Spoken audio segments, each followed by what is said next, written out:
আমরা আসলে আমাদের এন্ড ইউজারের কাছে কিস্তির মাধ্যমে গাড়ি বিক্রি করি না। আমরা আমি বিলিভ করি আমাদের বাংলাদেশে যারা রিকন্ডিশন গাড়ি বিক্রি করছে তারা আসলে কেউই এন্ড ইউজারের কাছে বা সরাসরি ক্রেতার কাছে কিস্তির মাধ্যমে বা ডাউন পেমেন্ট রেখে বাকি টাকা কিস্তির মাধ্যমে বিক্রি করা হয় না। তো এই ক্ষেত্রে আসলে আমাদের জন্য যেহেতু এই ব্যবসাটা সেভাবে ফিজিবল না কিস্তির মাধ্যমে বিক্রি করাটা, তাই আমরা আমাদের কাস্টমারদেরকে কিস্তির মাধ্যমে গাড়ি বিক্রি করতে পারি না।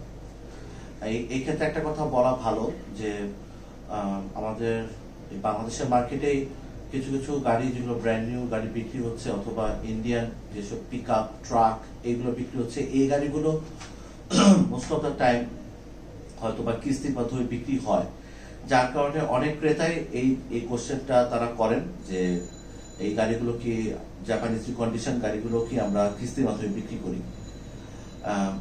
এই কথাটার অ্যান্সারটা কমপ্লিটলি হচ্ছে কি আমরা আসলে আপনাদেরকে কিস্তির মাধ্যমে গাড়ি বিক্রি করতে পারি না।